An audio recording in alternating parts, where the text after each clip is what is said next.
c'est de l'autre côté. Ok, donc on recommence. Super, ça sert à rien, j'annule. C'est plutôt de ce côté-là que ça se passe.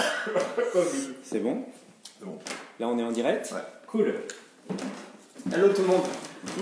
Alors, wow, salut tout le monde. Alors, c'est un petit peu loin pour moi, donc j'arrive pas à voir qui est connecté. Mais attendez, donnez-moi 2 secondes. Et je me connecte en fait sur mon PC pour voir qui est présent dans ce live. Salut. Hop, ça y est, j'y suis. Au top. Génial. Bon, il y a toujours un petit décalage parce qu'en fait sur mon ordinateur je vois les gens qui sont voilà, là on est au bon endroit, donc ça c'est cool. Voilà, salut tout le monde, j'espère que vous allez bien. En fait il est bientôt 16h, donc comme vous pouvez le constater, on est là prêt à prendre le thé, puisque c'est un peu ça aussi la vie, c'est de profiter des belles choses, et donc se retrouver entre amis, prendre le thé, c'est génial. Alors, je vais vous présenter rapidement les personnes qui sont avec moi aujourd'hui.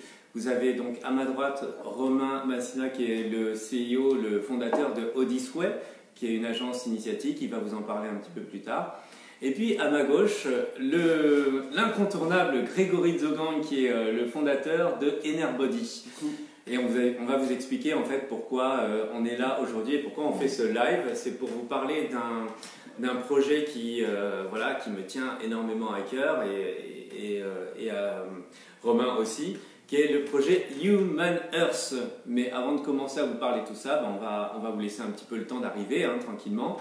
Coucou, salut Mabé, alors je t'ai vu de loin. J'arrive pas à te voir voilà, je vois pas tout le monde, mais Mabé, salut tout le monde. Je t'ai vu de loin. On a 2 personnes en direct. Mabé, j'espère que tu vas bien, on pense très fort à toi. J'imagine que tu es en train de travailler, de mener des projets et de faire tout un tas de choses. Mais je suis super content parce qu'on se retrouve ce soir pour le Club du Bonheur. Yes. Voilà. Alors, est-ce qu'il y a d'autres personnes? On vous embrasse tous. C'est super génial. Si vous êtes connectés, n'hésitez pas à partager ce petit live parce qu'on va vous expliquer comment on voit le projet qu'on est en train de mettre en place avec Odyssey, encore une fois. Et qu'est-ce que ça peut vous apporter, qu'est-ce que ça va nous apporter à tous. Alors peut-être qu'avant de commencer, tu peux peut-être présenter Odyssey. Ouais, avec plaisir. Donc bonjour à tous, effectivement moi je suis le fondateur d'Odyssey. Donc Odyssey c'est une agence de voyage mais un peu particulière. C'est pas une agence de voyage qui propose des packages tout compris pour vous emmener aux Maldives. C'est une agence un peu particulière, comme je viens de le dire, qui propose de vivre en fait des expériences différentes et responsables partout dans le monde. L'idée d'Odyssey et la mission en fait, que je me suis donnée en créant Odyssey au départ, c'est de faire vivre des expériences qui soient fortes et qui vont emmener des gens dans des environnements nouveaux. Et notre mission justement, c'est de proposer et d'offrir les conditions de voyage pour que quand vous partez avec Odyssey, vous puissiez vivre une expérience qui soit forte, qui soit marquante et qui soit, je vais dire, transformatrice. Donc c'est un petit peu la vision que j'ai d'Odyssey aujourd'hui, depuis la création. L'origine, vous la connaissez vous deux, d'Odyssey, c'est né en pleine jungle amazonienne il y a quelques années, quand j'ai eu la chance, en fait, maintenant je le vois comme une chance, à l'époque ça l'était un peu moins, sur le moment, en fait de faire un face-à-face avec un jaguar en pleine nuit. Et ce moment, il a été tellement marquant pour moi qu'en revenant en France, je me suis dit, waouh, mais en fait c'est ça la vie, c'est des moments marquants qui ne durent pas longtemps, c'est une rencontre, un regard, un moment, un coucher de soleil qui vont profondément vous marquer et qui moi m'ont marqué et qui vont vous transformer. Il y a un avant et un après. Et en fait, en rentrant en France, je me suis mis en quête d'un projet pour d'abord revivre moi ce type d'expérience et ensuite je me suis dit c'était tellement cool pour moi, pourquoi pas faire revivre à d'autres personnes. Donc ça a été ma famille, mes amis et ensuite ça s'est matérialisé avec Odyssey. Et aujourd'hui Odyssey c'est ça, du coup c'est une agence d'expérience transformatrice et c'est à ce titre qu'aujourd'hui on vous présente le projet Human Earth qui, tu vas en parler un petit peu plus, qui est un petit peu le fondement, c'est Oddysway et Eco-Wanted ensemble sur ce beau projet. Yes, j'en profite pour faire un petit coucou à Marie-Bernard, Mabé, Véro, Gladys, Yves. Salut Yves, j'espère que tu vas bien, ça fait un bail que je t'ai pas vu. En tout cas, je te souhaite une très bonne année puisqu'on s'est vu en décembre dernier. Stéphane et tout un tas d'autres personnes. Merci de vous joindre à ce live. Partagez si vous avez envie de le partager. Et on va vous parler en fait de Human Earth, le projet qui nous tient énormément à cœur. Là, Romain vient de se présenter un petit peu Oddysway, comment c'est né et qu'est-ce que ça fait aujourd'hui. Par exemple, si vous voulez aller dans la forêt de Brocéliande, rencontrer des petits lutins verts. Non, c'est pas Oddysway. Mais c'est marrant, ça serait marrant en même temps, tu vois. Quand est-ce que tu fais le tour dans la forêt de Brocéliande pour nous faire rencontrer des petits lutins verts? On pourra le faire très bientôt. Tu pourrais d'ailleurs être les testeurs de première expérience. On fera les petits lutins verts. On fera les petits lutins verts, tu sais, on sortira les buissons et tout ça. C'est moi. Ok, génial. Alors, rapidement, Human Earth, c'est quoi? Alors, tiens, salut Greg, comment vas-tu? Hey. On se voit plus tard. Donc, on voulait faire ce petit live pour vous parler un petit peu de Human Earth, de ce projet qu'on travaille avec Romain depuis plusieurs semaines déjà. Ouais. Il faut savoir que j'ai choisi de travailler avec Oddysway tout simplement parce que j'aime beaucoup l'état d'esprit et justement la vision que Romain a du voyage, qui est vraiment pas ce voyage-là où on est dans un club, où on est au bord de la plage à siroter des cocktails, ce qui est vachement bien aussi, mais là c'est plutôt l'idée de faire quelque chose d'assez exceptionnel, quelque chose qu'on n'a pas l'habitude de faire tous les jours, et qui sort du cadre du voyage simplement de plaisir, où on est là pour se reposer, pour le farniente, et simplement pour recharger ses batteries. Là, il s'agit de découvrir des choses. Voilà. Et c'est un petit peu ça qui nous a donné l'idée de créer Human Earth. Alors pourquoi moi j'adore ce projet Human Earth? Parce que l'idée, vous savez que chez Eco-Wanted on fait de l'accompagnement de l'humain et de l'accompagnement business. Ce que j'ai remarqué, c'est que beaucoup de gens aujourd'hui ont du mal à prendre du recul sur leur vie et du recul aussi sur leur business. Et prendre des décisions, c'est des choses qui sont vraiment importantes. Comme je l'avais dit dans une conférence, on est des milliards de gens, on est des milliards de gens à prendre une décision toutes les secondes. Le choix qu'on fait a un impact direct sur notre vie, sur notre business, sur les résultats qu'on peut obtenir. Et du coup, il est important d'être vraiment en capacité de pouvoir prendre le recul nécessaire pour pouvoir bien appréhender l'ensemble de la situation et se dire que la décision qu'on prend, elle est juste. Elle est juste pour nous et elle est juste pour notre business. Alors voilà, c'est pas toujours évident, hein. Moi-même, ça peut être compliqué pour moi de prendre une bonne décision, mais ça n'empêche que c'est ultra important. Dans nos sociétés aujourd'hui, modernes, là, puisqu'on est du côté de Paris, on ne fait pas que prendre le thé à 16h et manger des petits biscuits. Il y a des moments, on est hyper en stress, on est dans un rush phénoménal parce qu'on doit sortir des trucs, on doit produire, on a des clients qui attendent des résultats, etc. Et ça fait partie de notre quotidien tous les trois. Voilà. Mais voilà, être continuellement dans cet environnement, si on ne fait pas quelque chose pour pouvoir prendre ce fameux recul et prendre de la hauteur sur ce qu'on fait, on peut être amené à faire des erreurs, à être poussé malgré nous à faire des erreurs, et c'est ok, quoi, tout le monde fait des erreurs et ça c'est pas grave du tout, mais c'est sûr que le moins on en fait, le mieux c'est quand même. Voilà. Vous n'avez jamais fait d'erreur? Si, ça m'est déjà arrivé d'avoir un manque de recul, hein, très clairement. Ouais. D'être tellement dans le guidon qu'en fait, j'arrivais plus à souffler, j'arrivais plus à savoir ce qui était important. Ouais. Donc, juste le fait de prendre une décision, ça me faisait du bien, mais je savais que c'était juste pour justement être dans le jus en fait. J'avais vraiment un manque. Ouais, ça m'est arrivé quand j'étais salarié justement. Ouais. Et à ce moment-là, j'étais incapable de partir en vacances parce que en fait, J'avais toujours quelque chose à faire et pour moi, limite, je méritais pas de partir en vacances. J'étais tellement en mode non, faut que je fasse ça, comme ça, comme ça, comme ça, que c'était devenu un peu une obsession. Tu vois, et pas le recul nécessaire pour me dire, en fait, voilà, Greg, pars en vacances, déconnecte-toi. Et ça, c'était quelque chose de. T'arrivais pas à te déconnecter en fait? Non, impossible. Même quand t'avais 2 semaines, non, non, j'étais chez moi ou je sortais pour voir des amis, mais très peu, tu vois. Ouais. Et c'était tellement intense qu'en fait mes résultats au niveau du boulot étaient le niveau d'estime que j'avais envers moi. Donc si j'avais un mauvais résultat sur mes performances commerciales avant, je ne m'autorisais pas à partir en vacances, tu vois. D'accord, ok. À ce point-là, tu vois. Tu y es ça. Puis en fait, il y a aussi le syndrome de la surperformance, où voilà, au final, on finit par se dire, tiens, on est indispensable dans notre job. Alors qu'en fait, on n'est rien d'autre qu'un numéro, enfin, pour la plupart des grandes entreprises. Hein, en tout cas, il n'y a personne qui est indispensable. Si tu t'en vas, le lendemain, tu es remplacé. En fait, quasiment le lendemain, tu es remplacé. Et pourtant, quand on est dans cette course à la performance, on peut se dire, tiens, voilà, je performe, je suis bon. Et donc, du coup, tu as envie de performer plus parce que tu veux tenir quelque part un espèce de statut de personne qui réussit.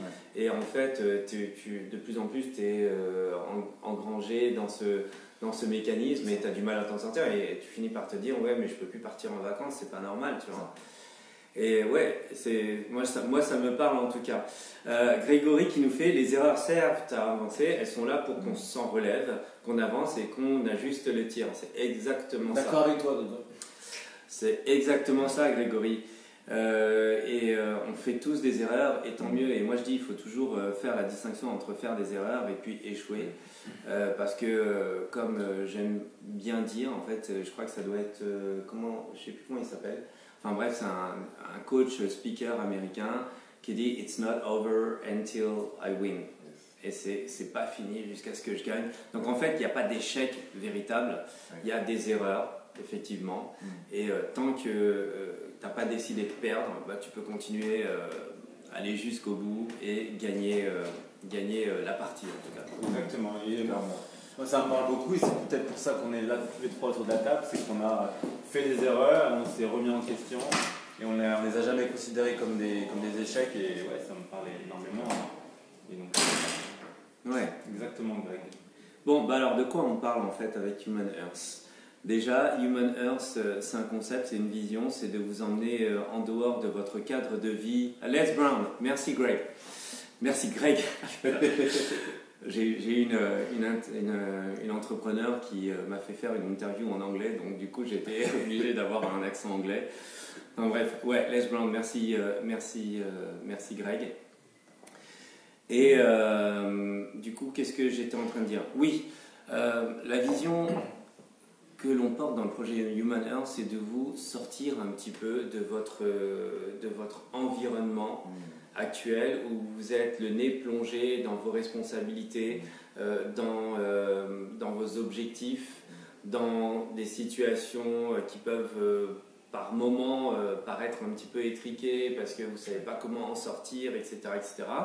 Et vous permettre de prendre du recul. Et pour ça, vous avez besoin de changer totalement de cadre. Vous avez besoin de changer totalement peut-être d'habitude parce qu'il faut savoir que la plupart, peut-être 95% de vos actions, elles sont gérées dans votre inconscient. Ces habitudes-là, vous croyez que vous en êtes le maître, mais vous n'en êtes pas du tout le maître. C'est des choses que vous faites quasiment systématiquement et ça ne vous permet pas aujourd'hui de vous sentir réellement en maîtrise de votre vie et des décisions que vous prenez. Donc, Human Earth, c'est vraiment cette idée-là, c'est de vous emmener ailleurs, de vous emmener dans un groupe de 10-12 personnes maximum. Et dans ce groupe de 10-12 personnes, c'est de vivre une aventure unique, incroyable. Pourquoi unique? Pour 2 raisons. Parce que, enfin même pour 3 raisons. C'est que, enfin moi c'est mon point de vue, mais vous me direz ce que vous pensez. Trois raisons essentielles en tout cas. C'est d'abord changer totalement de cadre, être à l'autre bout du monde, vivre dans un pays, dans un lieu où c'est une culture totalement différente, une civilisation qui n'a rien à voir avec la nôtre. et perdre toute espèce de repères qu'on a au quotidien qui peuvent aujourd'hui nous limiter à un cadre de vie. Et ça, c'est vraiment une des raisons principales de Human Earth. La deuxième raison, c'est aussi de travailler ensemble dans ce groupe de 10-12 personnes avec voilà, peut-être des consignes, partager des choses. Comme moi, j'accompagne des gens dans leur développement humain avec le projet Super Humain, voilà, et que je les aide à se dépasser, à se développer et peut-être même à mieux se connaître, et ça c'est la base de tout. Eh bien, c'est aussi faire ce travail-là en groupe, dans la joie et la bonne humeur, et surtout dans la bienveillance, faire en sorte que cette énergie du groupe, elle permet de voir les choses différemment. Et de se dire, voilà, un tel pense ci, l'autre pense ça. Et je trouve que c'est vachement fort. Moi, j'adore ça, le fait de partager, parce que c'est pas moi, en tant que mentor ou coach, qui dit quelque chose. Moi, je peux donner quelques directives de pensée, etc. Mais après, c'est l'ensemble du groupe qui partage. Et c'est ce qu'on vit d'ailleurs dans le Club du Bonheur. C'est l'ensemble du groupe qui partage et l'ensemble du groupe qui s'enrichit. Donc, pour moi, c'est ultra reposant parce que j'ai pas l'impression de faire la classe. Et ça, c'est génial parce que j'aime pas faire la classe, en gros. Mais c'est surtout de se dire, voilà, en partageant tout ça, on se dit, tiens, ah, c'est pas con ce que dit l'autre, ça, c'est pas con, etc. Et on reste ouvert d'esprit. Donc ça, c'est vraiment un truc hyper important, c'est ce travail en groupe qu'on va faire tous les jours. Alors, ça va pas durer toute la journée, peut-être le matin, enfin, on va voir en fonction de ce qu'il y a à faire, mais en tout cas, on va se réserver 2-3 heures comme ça, où on va partager des idées, on va échanger et on va aussi peut-être confronter ce que l'un pense par rapport à ce que l'autre pense, et puis tout ça dans la bienveillance. Normalement, ça devrait super bien se passer. Oui, juste pour confirmer un peu ce que dit Seb, donc je suis entièrement d'accord avec toi. Tu peux ne pas être d'accord avec moi. Non, je suis d'accord. En fait, pour vous expliquer un petit peu ce qu'on a voulu faire, c'est que on a pris le meilleur de Quanted, le meilleur d'Odyssey. Est-ce que vous pouvez nous dire, en fait, du travail en groupe, on peut en faire chez Quanted, où ça existe déjà, il y a plein de meet-up à Paris, où on se rencontre le soir ou le week-end, où on fait 2-3 jours, où on travaille ensemble, que ce soit business, que ce soit développement personnel, ça existe déjà. Pareil pour le voyage, en fait, que ce soit avec Odyssey ou des voyages ou des agences d'expérience, c'est possible. On part à 2, 3, 4 et on va vivre des choses incroyables. Là, la particularité et vraiment le côté exclusif de Human Earth, moi c'est quelque chose que j'ai jamais vécu encore, c'est qu'on mélange les deux. C'est qu'on prend ce travail en groupe et qu'on le met en mode voyage à l'autre bout du monde. Et là, il y a quelque chose de fabuleux qui se crée, c'est cette énergie autour du groupe qui est possible que quand on sort de ce bocal quotidien, de notre routine. Et on va vous présenter Human Earth, et notamment ce premier Human Earth qui aura lieu d'ici quelques mois, très, très rapidement. Mais c'est la synthèse des deux qui fait que c'est vraiment un concept unique et qui donne forcément de grandes choses, de belles choses pour nous tous. Ouais, et en tout cas, je pense que ça c'est le plus important. Ça, je tiens à le dire, mais le plus important, c'est que nous, on a envie de le faire, quoi. Et on a envie de le faire. Alors, franchement, moi, j'aime pas trop faire de genre de grandes et de belles promesses, mais ce qui est important, c'est que, en tout cas, Romain et moi, on a vraiment, vraiment envie de le faire. Et c'est très, très marrant. Je vais vous raconter une petite anecdote.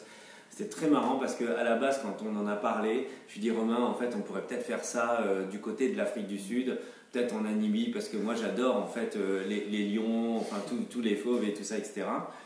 Et donc Romain il m'écoute et puis un jour il me rappelle et puis il me dit, écoute, en fait je sens qu'on doit le faire ailleurs. Et donc où est-ce qu'on le fait? Alors, un indice. Est-ce que vous allez nous répondre rapidement pour ceux qui sont en ligne? Il y a 3-4 personnes. Le pays de Gengis Khan, est-ce que ça vous parle? Le pays où il y a des yurts, des yaks. C'est en Asie centrale. On vous laisse quelques secondes. pays où il y a des yurts, des yaks, où a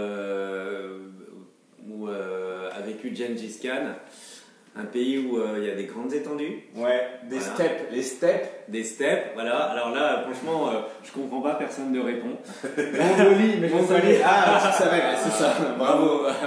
Bravo. Donc, on vous emmène dans les steppes de Mongolie sur une idée de Romain, puisque moi, à la base, c'était pas mon idée, mais en tout cas, c'est extraordinaire parce que je lui ai dit, mais oui, bien sûr. Forcément, quoi. Steppe de Mongolie, il n'y a pas plus dépaysant, je pense. Parce que je pense que la Namibie, ça doit être pas mal dépaysant aussi. Ouais. Mais steppe de Mongolie, c'est hyper dépaysant. Ouais. C'est deux pays, particulièrement la Mongolie, effectivement, où il y a très peu de monde, et voilà, par kilomètre carré, je sais pas, c'est quelques habitants. Donc, on va vous expliquer un petit peu comment on a vu Human Earth en Mongolie, mais c'est un pays où il y a possibilité de se perdre dans le bon sens du terme pour, voilà, pour trouver des endroits où on est quasiment seul, quoi. Ouais. Donc je disais, trois raisons essentielles. Donc la première, c'était de partir loin dans quelque chose de totalement neuf, ou nouveau plutôt. La deuxième raison, c'était de faire ce travail en groupe de développement de l'humain. Et la troisième raison, c'est d'être tous ensemble. Et ça, c'est vraiment une raison pour moi qui est hyper importante. C'est-à-dire que cette expérience, elle est unique parce que ça va être les gens qui vont composer le groupe, ça va être l'expérience qu'on va partager, ça va être les moments, des souvenirs, je pense, qui vont être incroyables et qui vont peut-être créer une espèce de lien entre tout le monde qui, pour moi, va être quelque chose qui va forcément, à un moment donné, souder quelque chose de fort dans l'esprit. J'explique pourquoi, parce que en fait, quand vous partez en vacances, imagine, vous partez tout seul. C'est super, vous partez tout seul, vous vivez votre aventure et tout ça, etc. Et c'est génial. Moi, je reviens d'Inde d'ailleurs avec Odyssey. J'y suis allé tout seul et j'ai vécu des choses hyper intenses parce que j'étais seul avec moi-même et que j'ai eu tout le temps d'intégrer toutes les émotions fortes que j'ai vécues en Inde. Mais voilà, je pourrais en parler, d'ailleurs j'arrive, on me dit comment c'était, j'en parle, etc. Mais il n'y a personne qui l'a vécu en même temps que moi. Donc il n'y a personne qui va me dire mais tu sais, dans 10 ans, mais tu sais Sébastien, tu te souviens quand on était en Inde? Non, j'ai été tout seul. Alors que là, il y aura 10-12 personnes qui vont vivre cette aventure, qui vont partager des choses émotionnellement riches, des choses en termes de découverte hyper riches, et qui vont pouvoir se dire dans 10-12 ans, mais tu te souviens quand on est parti là dans les steppes de Mongolie et qu'on a vécu ça, qu'on a vu, je sais pas, un aigle voler sur le dos d'un cheval tiré par un chaman, donc c'est rien, tu vois, le truc un peu improbable ici. Et tu vois, ça c'est un truc qui renforce les les liens cognitifs et les souvenirs qu'on a en fait dans notre cerveau. Ouais, moi c'est exactement ça. Je sais pas vous, mais quand vous partez avec des amis et que vous revenez et vous expliquez sur votre famille, sur d'autres personnes qui sont parties, vos souvenirs, les gens ils vous écoutent, mais en fait ils l'ont pas vécu, donc il n'y a pas cette connexion qui se fait. Là, imaginez partir à 10-12 personnes et créer des souvenirs communs. Et en fait, c'est ça qui est hyper fort et qui est beau. Revenir après ce voyage et avoir quelque chose, au final, d'ancré à vie avec ces personnes-là. Il y a quelque chose, quoi qu'il se passe après, vous aurez vécu cette expérience avec ce groupe et ça sera indestructible en fait, ce lien, et ce que vous aurez créé en Mongolie en l'occurrence. Donc la puissance des souvenirs communs, c'est quelque chose qui... Il y a plein de voyageurs, moi-même, je pense qu'un voyage réussi, c'est quand j'ai réussi à vraiment connecter soit avec les gens avec qui je suis parti, soit localement avec des populations locales. Je pense qu'il y a 2 poids 2 mesures entre un voyage où on va aller par exemple dans des étendues, en forêt, tout ça, mais on va se retrouver seul, c'est ce qu'on appelle ça un voyage intérieur, et le voyage où on va s'ouvrir vers les autres. Et pour moi, les expériences les plus fortes, ça a été des expériences où il y a eu une connexion humaine en fait, que ce soit avec le groupe dans lequel je suis parti ou des gens que j'ai rencontrés sur place. Et là, en fait, c'est les deux, quoi. Il y a un groupe et des gens qu'on rencontre sur place. Et donc, avec la découverte d'un mode de vie qu'on va vous présenter, mais des nomades mongols et du chamanisme. Donc, c'est quelque chose de très puissant. Yes. Rapidement, j'en profite pour saluer Virginie, Florence, Simon, Fernandel, Alexandre, Rosalie, on t'embrasse très fort, et Nathalie. Merci à tous en fait de vous joindre à ce live. N'hésitez pas à partager. Encore une fois, l'objectif c'est de parler du projet Human Earth. Qui là, en fait, ça va être simple. C'est le projet Human Earth, c'est partir en Mongolie, dans les steppes mongoles, pendant une durée de 10-12 jours au total. 10 jours complets sur place. Ouais, 10 jours complets sur place, avec un groupe de 10 à 12 personnes. Maximum, ouais. Maximum, avec Romain qui est le spécialiste du voyage initiatique, qui a parcouru pas mal d'endroits dans le globe, etc. Et d'ailleurs, c'était quoi ta plus grande expérience de découverte d'un pays? Hormis le Jaguar, effectivement. Ouais, parce que là, c'est pas vraiment un pays. Mais je pense que tu parlais de la Namibie. J'ai eu la chance d'y aller et c'était un voyage qui était comparable à la Namibie de par. C'est un pays qui désertique. En Namibie, c'est le désert du Namib. En Mongolie, c'est les steppes. Mais il y a quelque chose de très puissant quand on va dans ces pays parce que on se retrouve face à une immensité de paysages vides et. Ça a été Namibie parce que c'était un voyage en totale liberté. Ouais. Généralement, les pays dans lesquels je suis allé, où il y avait un côté visite, découverte de sites archéologiques, ça m'intéresse beaucoup, mais en fait, ça me marque moins qu'un pays où je découvre en mode totale liberté. Et là, en Namibie, c'était un voyage où j'étais avec mon frère et des amis à l'époque. Où on avait un 4x4 et on allait où on voulait quoi. On avait le désert et il n'y avait pas de traces quoi. Et c'était incroyable. Donc c'était ce pays-là, c'était il y a 1 an et demi. Donc, ouais. Ça me fait super mal au cœur ce qu'il me dit en fait. Moi qui veux aller en Namibie et tout. Mais tu vas y aller. Je rigole. Après il est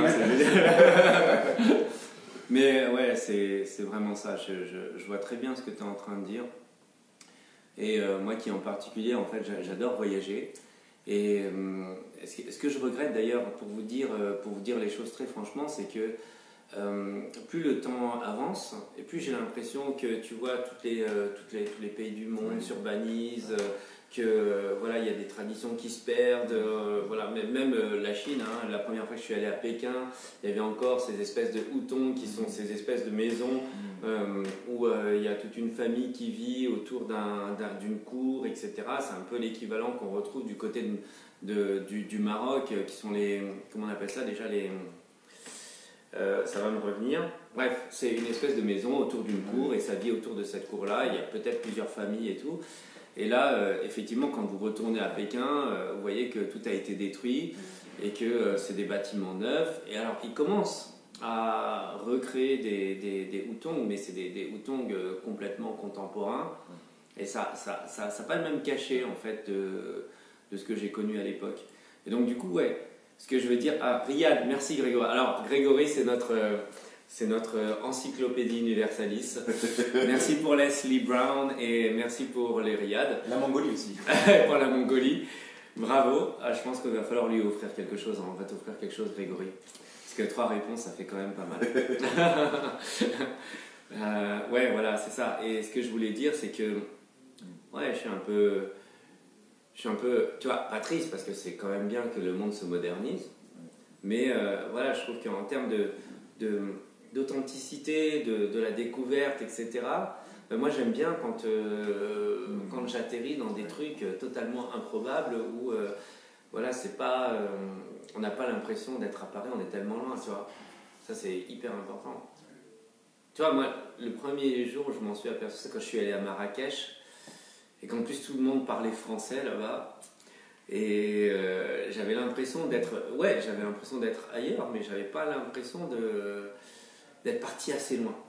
Enfin, je sais pas si vous avez cette sensation des fois où, de pas être parti assez loin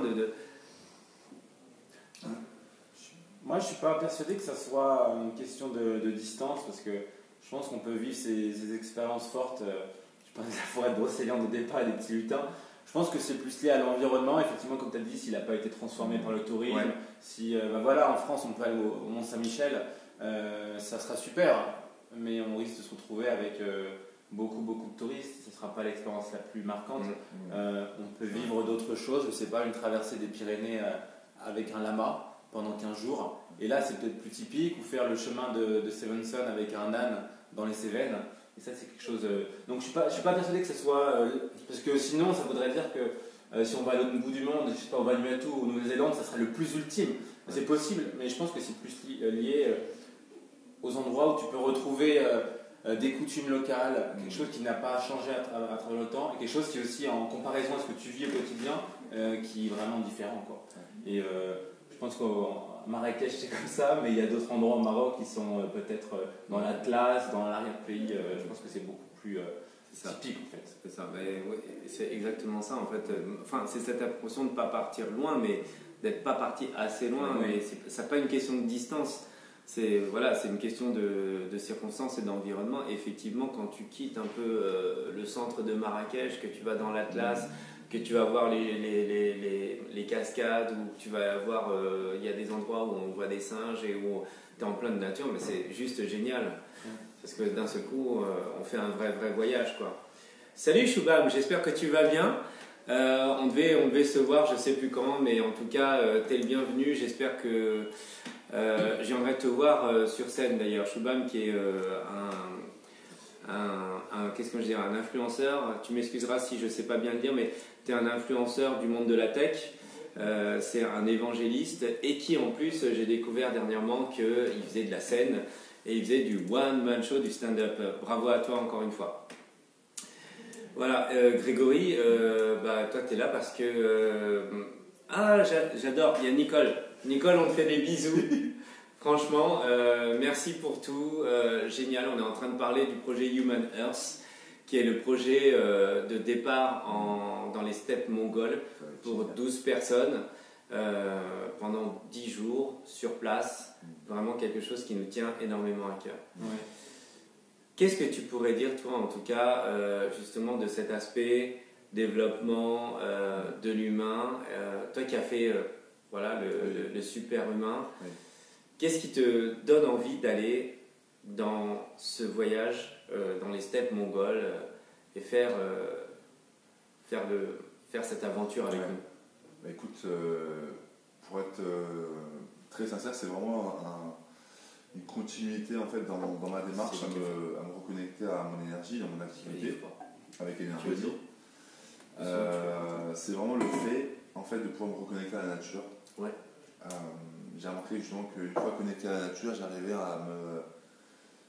à me sentir en paix et à essayer de comprendre un peu les messages que la beauté de la nature me donnait en fait. Et que le fait aussi de se retrouver dans un environnement où la nature, l'environnement parle fortement sur nos sens, sur nos souvenirs, sur nos rêves d'enfants, c'est super puissant. Et le fait d'avoir fait le super humain, qui m'a extrêmement aidé à me reconnecter avec le je suis, et pas l'étiquette que je peux avoir en société, mais vraiment être moi dans mes énergies, dans mes émotions, et dans mon envie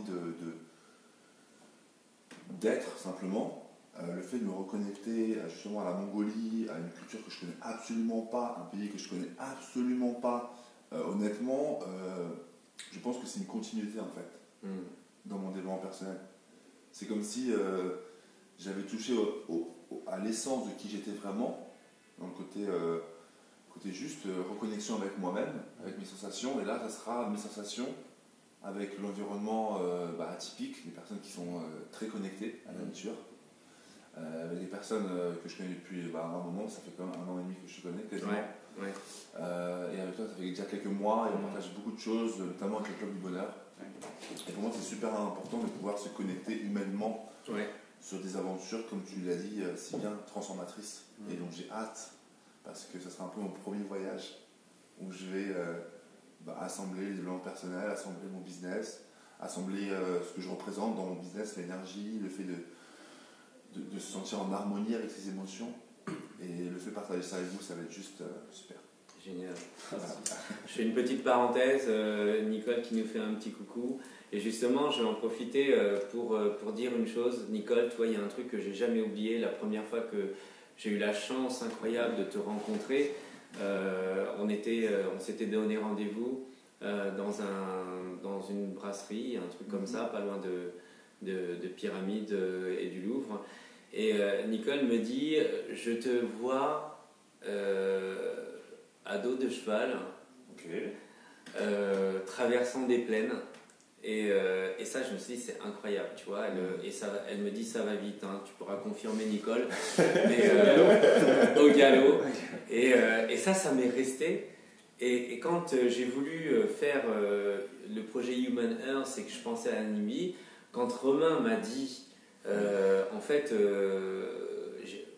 on devrait le faire dans les steppes mongoles, je me dis, ouais, c'est incroyable. C'est incroyable que ça rejoigne, en fait, l'idée que Nicole me voyait à dos de cheval et puis traverser les plaines au galop. Voilà, c'est tout ce que j'avais envie de raconter. Merci Nicole. Salut Gigi. Salut Gigi, merci de nous avoir rejoints. Et alors, qu'est-ce que tu dis, Nicole? Des steppes, pas des plaines. Ah oui, alors tu m'as dit des steppes en plus et pas des plaines. Ok. C'est vraiment. C'est juste ça. C'est ce pays. Tu connais Nicole ou pas? Tu m'as parlé d'anecdotes qu'elle t'avait racontées, mais non, on ne se connaît pas, je crois. Ouais.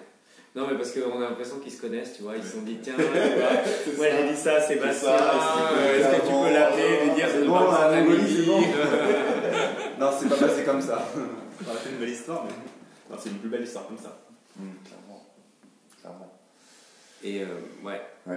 Je suis ému, ça va être mon premier voyage. Le fait de se reconnecter à la nature, ça va être, je pense, génial. Et ce que tu disais par rapport au programme, justement, le fait d'apporter vraiment le meilleur de Corentide et de Odyssey, ça va être génial parce qu'en fait, je pense qu'il y a un vrai problème dans la société aujourd'hui. Les gens ont du mal à se reconnecter à ce qui est essentiel. Et ça va bien au-delà de voyager ou même juste aller à une conférence de développement personnel. C'est un tout en fait, c'est un écosystème. En fait, on va être dans un écosystème avec des personnes. Avec vous, déjà, ça va être super énergie, ça va être super posé, super profond aussi.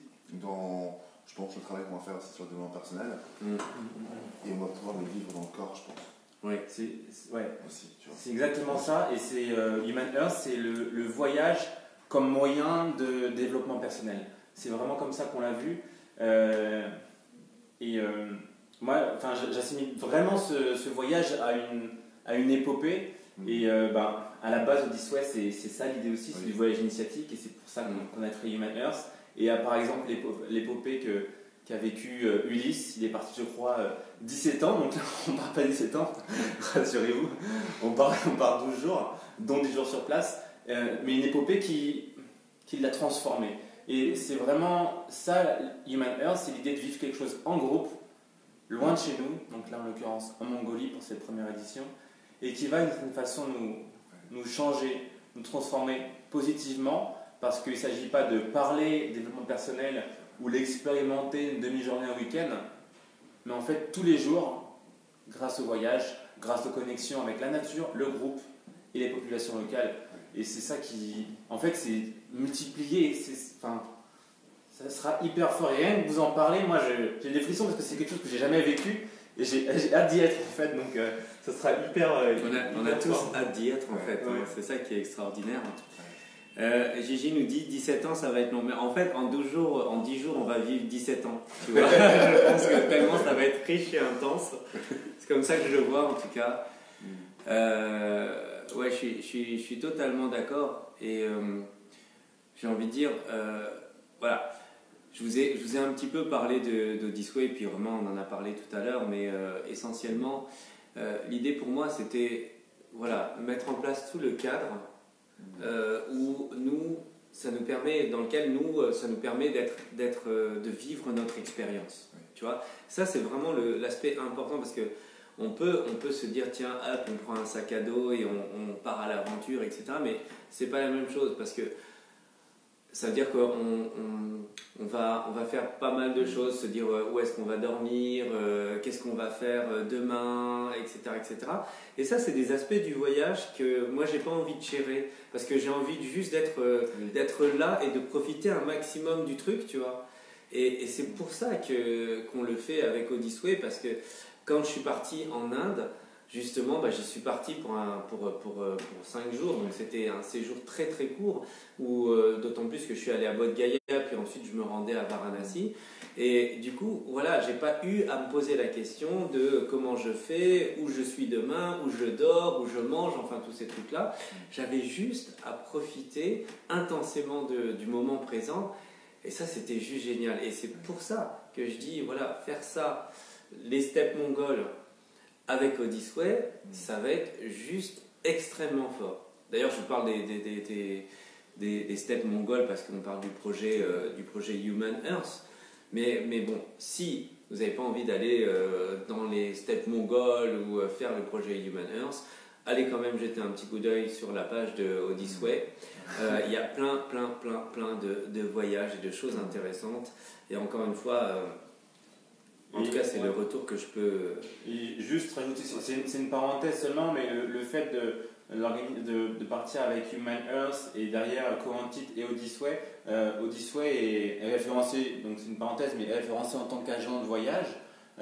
Et ça veut juste dire en fait qu'on est responsable de ce qui vous arrive sur place. Et donc voilà, pour ceux qui ont des hésitations par rapport à ce qui pourrait se passer, en fait, voilà, on est responsable du groupe et de tout ce qui pourrait se passer. C'est le fait d'être référencé en tant qu'agent de voyage qui nous permet de dire ça aujourd'hui, vous assurer. Donc voilà, j'avais envie de préciser ça. Super, et justement on a une petite question pratique de Ginette qui nous dit: j'ai une question me concernant, si je viens pour mon alimentation végétalienne, est-ce que cela pose un problème? Alors rassure-toi, il y a des steaks de yak et du lait de... C'est ça végétalien, non? Non, en fait, bon, l'alimentation mongole est assez basique, elle est basée sur de la viande et du lait de vache ou de yak, donc pas terrible pour une végétalienne ou végane. Donc rassure-toi, là-bas on travaille avec des partenaires locaux qui vont nous demander toutes les préférences alimentaires de chaque participant. Parce que, en fait, voilà, petit point logistique. C'est un séjour initiatique en totale liberté. Ce qui veut dire totale liberté, c'est qu'on peut s'arrêter où on veut dans les steppes mongoles. Voilà. Voilà, juste pour vous en dire, on ne va pas aller dans la région centrale qui est très touristique, on va aller plutôt au nord-est qui s'appelle le Renti. C'est une zone qui est absolument pas touristique et où il y a vraiment beaucoup de familles nomades. Et en fait, nous, on s'arrêtera où on veut. Ce qui veut dire que si on s'arrête où on veut, on ne va pas s'arrêter dans une ville où il y a un restaurant. Et ce qui veut dire qu'on aura un cuisinier pour notre groupe et qui nous est dédié, qui aura fait avant le voyage les courses pour l'ensemble du voyage, avec peut-être au bout de 5-6 jours d'autres courses pour tout ce qui est produits frais. Mais voilà, donc rassure-toi et rassurez-vous pour ceux qui ont des préférences alimentaires, il n'y a aucun problème, chacun pourra manger à sa faim et en fonction de ses préférences. Donc Gigi, t'inquiète pas, il n'y aura pas que du lait de yak. Alors il y a Nicole qui vient de nous dire: alors sûr et certain, ces habitants de Mongolie vont très bien vous accueillir car vous êtes bienveillants, ils sont connectés avec l'intuitif, sachant que certains Chinois conquérants, eux, se sont fait immédiatement éradiquer de la planète à l'époque de cette intrusion despotique. Peuple magnifique, l'alimentation est rude. Alors, ouais, pour moi ça ne me fait pas peur, mais effectivement, puisque merci Ginette pour ta question qui est vraiment très très importante. Comme vient de le dire Romain, donc on aura un cuisinier permanent qui va faire les courses en fonction en fait des besoins alimentaires de chacun et des préférences en tout cas. Bon, je dis pas que on pourra tout faire, mais en tout cas on respectera des préférences et des nécessités de régime ou de quoi de chacun. Ça c'est une chose. Est-ce que tu pourrais en dire un peu plus sur justement le cadre que propose Odyssey, juste le cadre, hein, tu vois, qu'est-ce que comprend ce voyage? Ok. Alors en fait, ce voyage durera 12 jours, donc on a déjà les dates, je ne sais pas si tu veux les donner. Ouais, carrément. Okay. Donc du 13 au 25 juillet. du 13 au 25 juillet, notez-le. 2019, donc dans 6 mois en fait, dans 6 mois on y est, c'est ça, c'est 6 mois exactement. Ouais. Donc en gros 12 jours, dont 10 jours sur place. 10 jours sur place parce qu'il faut y aller, il faut revenir, donc on compte vraiment 10 jours sur place, 10 jours d'aventure. Le cadre de cette première édition, c'est donc on arrive à Ulaanbaatar qui est la capitale, et à partir de là, on récupère, en fait le groupe, on récupère des 4x4, des vannes 4x4 comme il y a beaucoup là-bas, et on part en fait à l'aventure en totale liberté. Donc on a un conducteur par van, parce qu'on s'est dit bon on va laisser conduire des personnes du groupe, mais bon c'était pas hyper simple. Greg avait envie de conduire un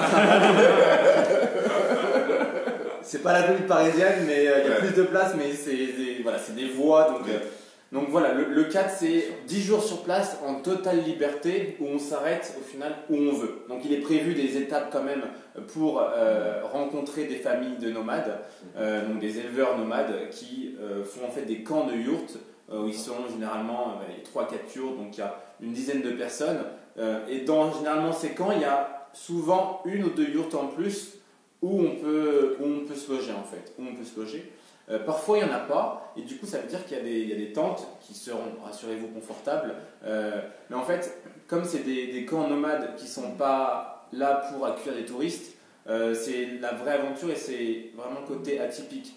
Il y a des camps de yourtes qui existent avec plein de yourtes, donc là on dort en yourte, mais dans les familles de nomades où ils sont une petite dizaine, il n'y a pas suffisamment de yourtes toujours pour accueillir un groupe comme le nôtre, et donc on sera dans leur campement, mais voilà, nous on se mettra à côté avec des tentes parfois ça sera des yourtes, mais ça dépendra en fait du camp de nomades.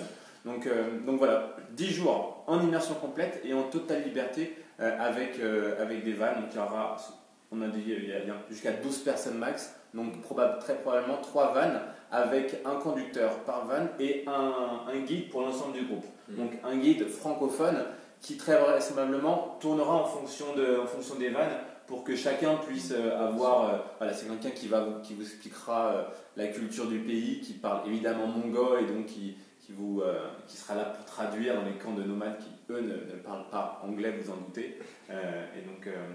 Et donc voilà, il est prévu de rencontrer également une famille de chamans mongols. Donc ça, en plein camp, on ne sait pas où ils sont, mais on sait où ils se trouvent, dans quelle zone. Donc le jeu sera de les trouver. Voilà. Donc, nos partenaires sur place, ils ont prévenu qu'il y a un groupe qui veut vivre une expérience avec eux. Donc voilà, il est prévu qu'on rencontre cette famille de chamans dans le Renti, à nouveau, cette région qui est au nord-est de la capitale Ulaanbaatar. Voilà, la visite d'un monastère également qui est prévu, un monastère mongol, sur la route du retour, vers le 9e jour. Si on y arrivait, on y arrive, parce que comme je vous ai dit, c'est en totale liberté, donc on s'arrêtera, on veut que ce soit des forêts, des steppes. Parfois, on laissera également les vannes 4x4 pour décider en fait, de faire la journée à cheval. Donc de partir d'un camp de nomades et d'en rejoindre un qui a une journée de cheval ou une demi-journée de marche. On peut même faire du chameau sur place. Donc voilà, et donc plein d'activités qui sont liées à cette culture de nomades. Traire des yaks, pour ceux qui ont envie de les essayer. Gigi, tu pourras, je ne sais pas si c'est végétalien de traire des yaks. En fait, apparemment, Gigi, ce qui l'intéresse, c'est d'aller trouver les chamans. Et elle nous dit, on va les trouver. Oui, on va les trouver, c'est sûr qu'on va les trouver. Et donc voilà, vous avez le 4-10 jours en totale immersion, totale liberté pour notre groupe. Et voilà, des sessions le matin de discussion entre nous, et l'après-midi, plus il y a des activités et avancer. L'idée du voyage, c'est de partir de la capitale et de vraiment avancer, j'ai envie de dire géographiquement, mais avancer également humainement, spirituellement dans le groupe, tout en passant en fait un super moment, quoi. Et donc voilà, c'est un peu le cadre que je pouvais vous donner pour Human Earth. Ouais, ça fait rêver, hein. Ça fait rêver. En fait, moi, ça me fait rêver. Et donc je le rappelle, c'est pour 10-12 personnes maximum. Donc il n'y a pas énormément de place. Encore une fois, nous, ce qu'on veut privilégier, c'est justement la bienveillance, la bonne entente entre tous les participants. On va avoir pas mal de gens du Club du Bonheur qui vont y aller aussi, et d'autres personnes. Mais je veux dire, il n'y a rien d'exclusif. Si vous avez envie de vivre cette incroyable aventure avec nous, vous êtes bien évidemment les bienvenus. Et malheureusement, on ne pourra pas prendre tout le monde, quoi. J'ai envie juste d'expliquer pourquoi. En fait, on aurait pu partir à 50 ou même à 18, ça aurait été une possibilité logistique. Sauf que notre vision du voyage, je pense qu'on l'a tous les trois, c'est de se dire que même s'il y a des conditions qui sont réunies localement pour qu'on puisse vivre notre expérience, on pense que 10-12 personnes, c'est un grand maximum pour au final qu'on puisse vivre une expérience qui soit forte et profonde. Si on se retrouve à 15-18, très rapidement, quand on va dans un camp de nomades, qu'on va rencontrer les chamans, il y a ce côté groupe intimiste qui jusqu'à 10-12 l'est encore. Au-delà, on s'est dit en fait ça l'est plus et ça fera plus en mode zoo et on vient voir des gens. Voilà, là c'est pas ce qu'on a voulu proposer, sachant que 20-25 personnes seraient venues, tu vois. Donc voilà. C'est exactement ça. Puis l'idée, c'est pas non plus d'aller se balader en car de touristes. C'est beaucoup plus sympa de se balader en 4x4 ou faire des promenades ensemble et tout. Il y a un vrai lien qui se crée aussi entre les gens et une espèce de complicité, une alchimie, toutes ces choses-là qu'on n'arrive pas à ver. Finalement, quand on est des groupes de 30, 40, 50, finalement, il y a des petits groupes qui se font dans le groupe. Et oui, c'est pas ce qu'on souhaite, c'est vraiment vivre des choses de manière très forte ensemble, je crois. Ouais. Et donc je dis, c'est hyper important pour nous que ce soit un petit groupe, qu'on vive intensément des choses et qu'on soit dans cette même énergie de la découverte, de l'ouverture d'esprit, salut Sophanie, de la découverte, de l'ouverture d'esprit, d'aventure, de développement. Et c'est en ça que j'entends véritablement le développement humain, parce que on est humain, on vit sur Terre et puis la Terre est belle et il y a plein de choses à découvrir et c'est vraiment ça qu'on veut mettre en place avec Human Earth. Salut André, je viens d'arriver. Salut André. Salut. Ouais, on fera un bon touriste. Et du coup, qu'est-ce qu'on peut dire, qu'est-ce qu'on peut rajouter? Si vous avez des questions, surtout n'hésitez pas à nous poser vos questions. On est vraiment là aussi pour répondre à vos questions. Je peux vous dire quoi? Pourquoi je vous dis qu'on n'est que 10-12? Parce que c'est dans 6 mois. Alors ne vous dites pas j'ai 6 mois pour prendre une décision, parce qu'il est possible que dans 6 mois il n'y ait plus de place en fait. Et encore une fois, ça nous... moi je me dis... on aimerait vous emmener tous, mais en fait on ne peut pas parce qu'on doit garder cette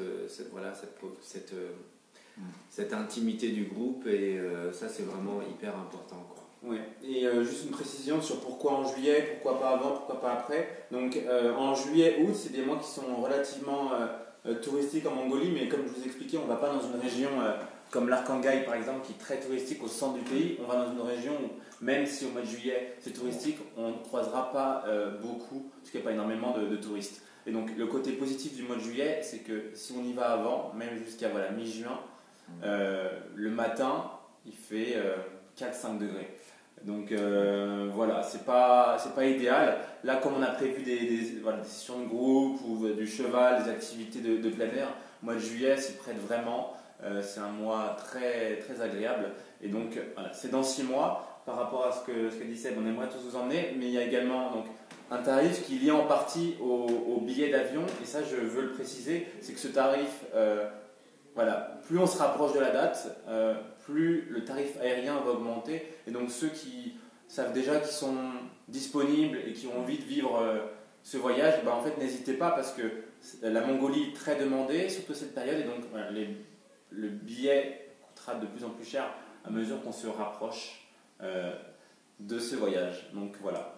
Est-ce que tu crois qu'on peut donc annoncer le tarif? Oui, si tu poses la question. Ouais. Non, surtout pas. Non, alors je tiens à dire que moi je veux l'annoncer parce que c'est la première fois qu'on organise ça. Enfin, Je pense que c'est pas la première fois que moi j'accompagne des gens et c'est pas la première fois que Odyssey permet à des personnes d'aller faire des voyages initiatiques. Mais ensemble, c'est la première fois qu'on fait quelque chose et qu'on crée cette expérience riche qu'on veut mettre en place là. Et on a décidé là pour ce lancement de faire quelque chose qui soit à la fois riche, intense, mais aussi abordable pour ce lancement. Et donc on a décidé de le faire à 3 490 euros. 3 490 euros. Donc voilà, c'est en fait 3 500 euros. Pour 3 500 euros, c'est une expérience riche. Tout, je précise, c'est un tarif tout compris. Donc il y a des agences de voyage qui vous proposent quelque chose sur place. Là, bien évidemment, comme je viens de vous le dire, c'est à partir du moment voilà, vous êtes en France, le vol sur place, tout est compris. L'objectif, c'est que voilà, à partir du moment où vous partez avec Human Earth, voilà, tout est compris. Voilà. Vous n'avez pas à vous soucier de dépenses locales. Et comme vous disait Sébastien, nous, on a vraiment à cœur de vous offrir des conditions qui soient idéales pour que vous puissiez vivre une expérience forte. Et on considère que voilà, quand on arrive à l'aéroport, on a du mal pour trouver de l'argent, des liquidités, c'est des choses qui peuvent être un peu contraignantes. Et ça, on a voulu vous libérer de cette contrainte. Et donc voilà, je précise, tout compris, all inclusive. Exactement. J'ai hâte. Voilà. J'ai hâte. Bon bah voilà, hein, en gros, à moins que vous ayez d'autres questions, d'autres suggestions même, d'autres commentaires, parce qu'on est vraiment preneur de tout ça. En tout cas, vous l'avez compris, on est très excités tous les trois, et aussi d'autres personnes à l'idée de ce voyage. Pour moi, c'est une grande première en fait. J'ai jamais fait ça. Je suis toujours parti en famille, etc. ou avec des amis, mais à partir dans un contexte. Voilà, je ne sais pas définir ce contexte. C'est pas un contexte. C'est pas des vacances genre en mode.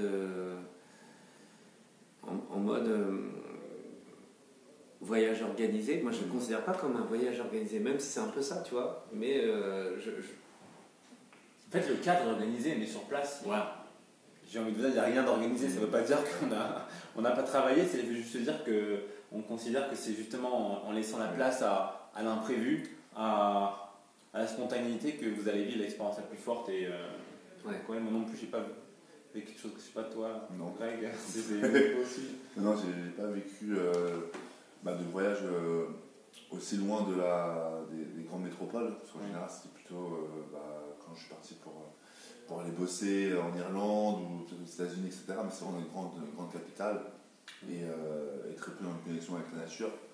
Et là, ça va être fort pour toi. Un truc qui ressemble beaucoup à l'énergie. Je pense que ça va être super intense en termes d'énergie et surtout le faire avec vous, c'est un vrai plaisir. Parce que quand on peut justement partager au niveau business, quand on peut partager au niveau justement d'une approche humaine et qu'on peut vraiment le vivre ensemble, le vibrer ensemble, je pense que c'est rare en fait. Je pense qu'il n'y a personne qui le propose, très clairement.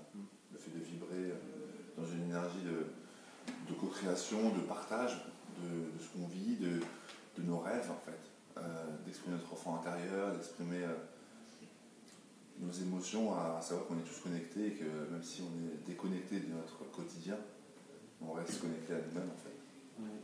Et ça me parle beaucoup ce que tu me dis. Je voulais préciser que sur le côté liberté et autonomie, nous on pense vraiment que c'est ces conditions qui vont permettre de vivre quelque chose de fort, mais aussi c'est ça qui va permettre nous qui organisons Co-Wanted et Odyssey, Human Earth, ce séjour, d'être à l'écoute de ce que vous voulez faire. Et ça c'est hyper important pour nous, parce que si on vous avait dit, voilà, le jour 3, il y a ça de prévu à 9h et à 15h on fait ça, jour 5 c'est ça, en fait c'est cool, mais c'est pas se rendre à l'écoute de ce que vous avez envie de faire. Et tout ça, ces conditions sans avoir prévu réellement, ça nous permet de, si, je sais pas, toi Greg ou un participant, je ne sais pas s'il y a des gens qui sont en live qui comptent venir, ont envie de vivre ça à un moment et ils font une proposition en groupe, bah, ce sera possible. Si quelqu'un nous dit bah, moi je le sens bien par là, à travers les forêts plutôt qu'à travers les steppes aujourd'hui, bah, ça sera ok. Et c'est ce côté incroyable, c'est bah, faut pas qu'il y ait trop de dissension, moi je veux les steppes, moi je veux la... mais on fait ce qu'on veut et c'est ça le côté incroyable, c'est qu'il y a pas, c'est pas quelque chose d'organisé, on vous dit voilà, c'est ce restaurant, cet endroit, cet hôtel. Non, là c'est totale liberté et à l'écoute de ce qu'on veut faire. Oui, on essaiera de contenter l'ensemble du groupe et je suis sûr qu'il n'y aura aucun problème, tu vois, de faire les choses un jour plutôt qu'un autre, etc. Je pense qu'on va y aller dans le flow, comme j'adore dire, et faire en sorte que tout soit cool et que chacun puisse profiter de cette expérience, quoi. Alors Nicole qui nous dit j'aurais aimé vous accompagner, ben ouais, nous aussi, mais ce sera peut-être une prochaine fois en tout cas. Et merci beaucoup, merci encore une fois pour bah, tout ce que tu es, hein. Je ne sais pas dire les choses autrement. Et Ginette qui nous dit bah, il faut juste prévoir son sac à dos en fait, donc peut-être là il y a une question que j'entends qui est qu'est-ce qu'il faut qu'on prépare, qu'est-ce qu'il faut prévoir. Alors pour rapidement, on vous donnera effectivement toute la liste du matériel qu'il faudra emmener, enfin du matériel c'est un grand mot, parce qu'on ne va pas faire de l'alpinisme, mais ça sera, je ne sais pas si tu veux que je les donne maintenant, mais c'est pas forcément utile. Mais en gros oui, on ne vous fera pas votre sac à dos, ça sera à vous de le faire, donc d'emmener un sac à dos de voyage, moins une valise, vous l'avez compris, avec des affaires... comme si au final, en termes de température, j'ai envie de vous dire, ça va ressembler à avril au mois d'avril en France, donc quelque chose de... Voilà. Il fait bon, il peut faire frais le matin, donc il faut se couvrir. On va faire du cheval, de la marche, on va camper près de rivières ou de lacs, donc des bonnes chaussures, mais tout ça on vous le précisera plus tard. Mais oui, il faut faire votre sac à dos, mais bon, vous aurez toutes les infos au moment venu. Il y a pas de souci.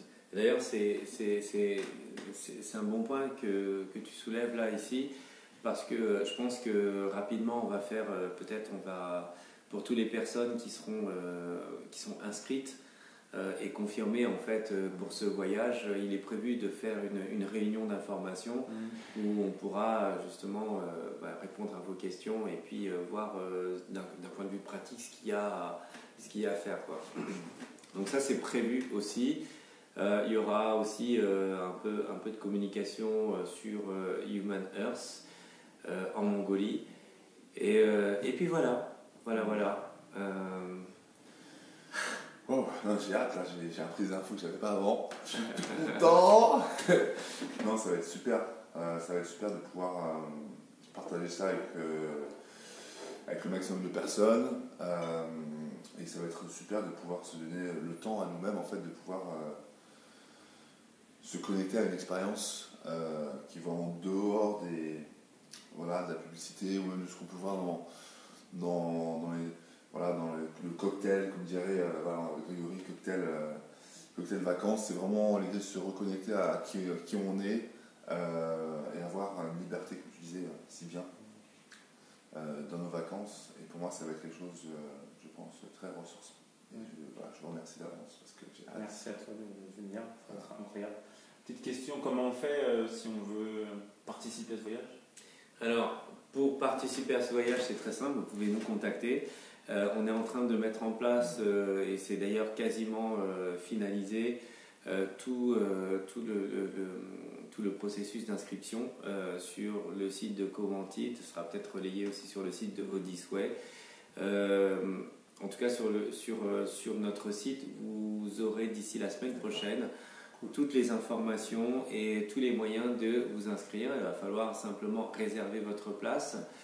Je vous laisserai découvrir tous les détails, je ne vais pas en parler ici, je pense. Mais dès la semaine prochaine, rendez-vous sur coventite.fr et vous aurez une section Human Earth en Mongolie où vous découvrirez en fait tous les détails pour vous inscrire. Voilà, c'est simple. Ça fait 1 heure qu'on vous tient et donc on sent qu'on est vraiment bien passionné par le sujet. Ouais. Merci beaucoup. Moi j'ai envie de dire juste salut Hélène. Du coup on allait clôturer, mais voilà, moi je pense que je crois que c'est Romain qui le disait tout à l'heure, c'est vivre une expérience humaine. Et c'est pour ça qu'on a décidé d'appeler ce projet Human Earth. C'est cette expérience humaine connectée à la Terre, connectée donc justement là dans ce cas-là des steppes aux steppes mongoles. Une expérience riche d'échange, de partage, de découverte. Et je suis persuadé que de ce que nous vivons, enfin en tout cas de tout ce que je vis moi personnellement, hein, donc je parle que pour moi, mais je suis persuadé que de tout ce que je vis, c'est le plus important, c'est cette connexion humaine avec des gens, que ce soit des gens qui vont partir avec nous ou des gens qu'on va découvrir sur place. C'est ça qui me plaît beaucoup et qui me permet de grandir. Et puis voilà. C'est déjà pas mal. On va te laisser le mot de la fin, dis donc. Et puis voilà.